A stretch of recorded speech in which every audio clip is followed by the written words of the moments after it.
Brad Beasley, I think he's going to show up for the next showing. Brad Beasley helped me immensely. As much as one human could believe in another and could sacrifice their time and their skill, Brad Beasley did that for me. And he would pull in people who were more skilled and more patient and more,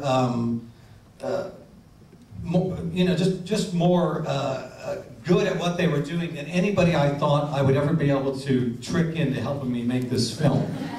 A lot of people would come up from Austin and help me shoot in Oklahoma City. There's the one shoot that we did down here, the one that has Adam Goldberg with the marching band and all that we shot here in Austin while he was down, while Adam was down here at one of the South by Southwest film premieres that he was doing. So I owe Austin really some pivotal moments in just wondering if anybody cared about the Flaming Lips, wondering if anybody cared about what I was doing, my point of view and all that. I owe Austin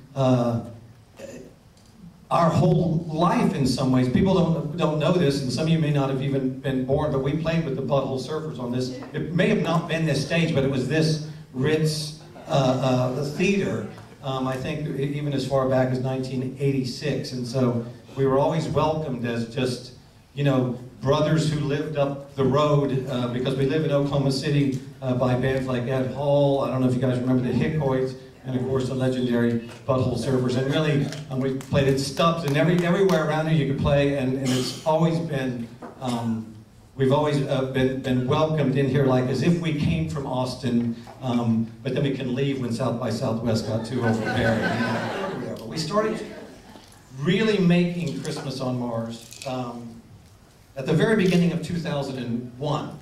And I didn't have any real idea of how long it would take, but I think like a lot of things you think, oh, it'll probably take a couple of years. It was a big project. We really didn't know what the fuck we were doing, and so, but I had a lot of good people helping me, and I knew I could do things in these sort of spurts. But I think realistically, if I would have told even myself, but anybody else involved in this, that this was really going to take 5 years, or 6 years, or 7 years, I think they would have said, fuck, that's too long, fuck it. You know, I mean, I don't want, because that's just too much. You have to believe too far down the line that what you're doing is actually going to work. And so in my mind, I thought, well, it'll really take as long as it takes. When there is a big group of people, sometimes thousands of people, everything changes.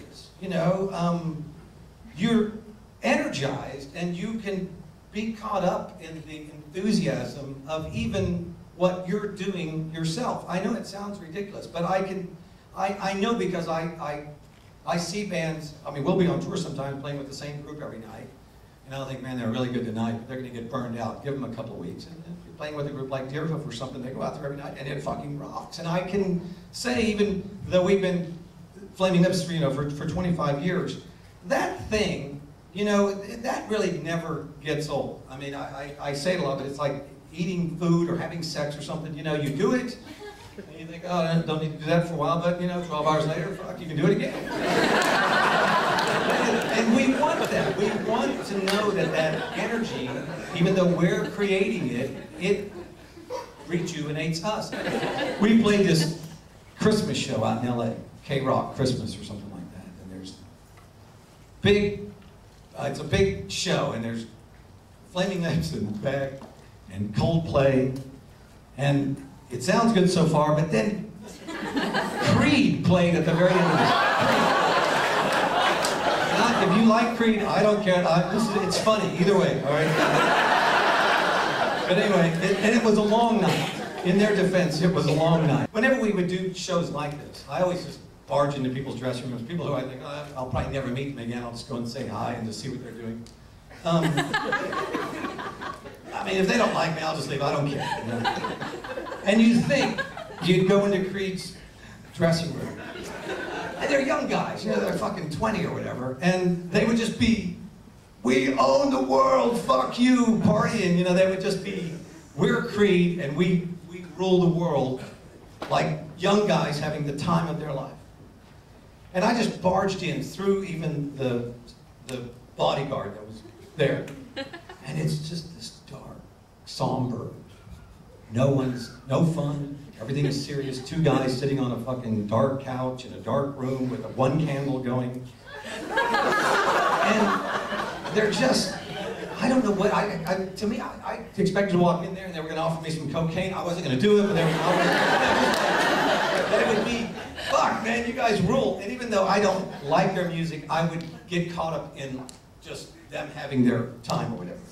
We had been hearing stories of, I forget the singer's name, Scott something or whatever. He'd been having these kind of meltdowns as the tour went, because we'll be on tour and we'll hear from promoters and everybody what happened at the venues. Like, we're going to play the venue. Creed was in here, last week. You should, so we'll hear stories. So we had heard stories that perhaps he was having a little bit of a meltdown or whatever. But I didn't care. I thought, I want to go out there and see this weird, this crowd that could have been there to see Beck, could have been there to see Coldplay. What are they going to do with Creed? Or just thinking maybe the crowd is really just here to see Creed and they're just going to explode or whatever. And I don't care, but it's interesting. I'm there, so I just think I'll just do it anyway. And I go up there, right as they're getting ready to go on stage. They got the intro music is played, and it's a big deal, big serious deal. And I'm standing, I don't know why, but I was standing right next to the monitor desk. And it was kind of off to the side. And then you could look out and there'd be the thousands of people out there, but they couldn't see me. So I'm standing there. And the whole band is there, except for the singer guy. And everybody's like, ooh, everybody's uptight. He shows up, and he's like, all right, I'm fucking ready to go. Give me a fucking beer. I don't know, he's really, like, intense. Give me a fucking beer. Gets a beer. And he spills it immediately right on his crotch. I'm not making it up. He spills it immediately right on his crotch, like, ah! It's like it is like a Saturday Night Live skit, like 7 towels come. Like, sorry, sir, sorry, don't fire me. Everybody is so on pins and needles about him being, he's just so mad about everything. So anyway, they get his crotch wiped off a little bit, and he goes to the front of the stage, and the thing is ready to work. I mean, it's the Creed moment.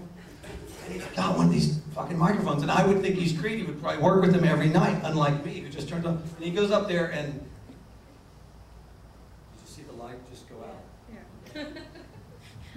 The light went out, and he didn't know he was turning off the fucking microphone. And he'd always go up there.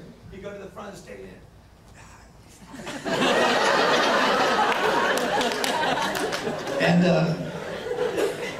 and the guys at the monitor desk, I'm still at the monitor desk sort of, watching, and it's like, oh my God, the microphone's not working. I don't know why it's not working, but it's not working.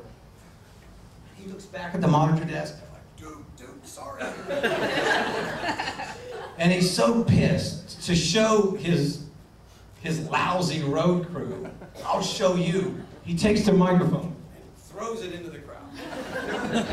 I'm standing at the monitor desk like, he showed you, I guess. Thinking that they'll obviously, they must have 10 of those ready to go at his whim. Well, the fucking monitor guy runs out into the audience to get it. To retrieve it. I mean, it's like it's the only microphone they have. And that singer guy's huffing around like, this is bullshit. They retrieved the microphone. Hey, Scott, we got one for you. They hand him the same microphone back. He gets to the front again, like, here we go, here's my moment. He does the same fucking thing. I swear, I'm not joking at all. And finally, throws it back at him. And, he was having this meltdown even before this show. They probably went through this a lot. They threw it back at him, and they fucking get some duct tape. And duct tape button onto the microphone and hand it back to him. And I do think that malfunction of that little thing on the microphone probably is why Creed broke up.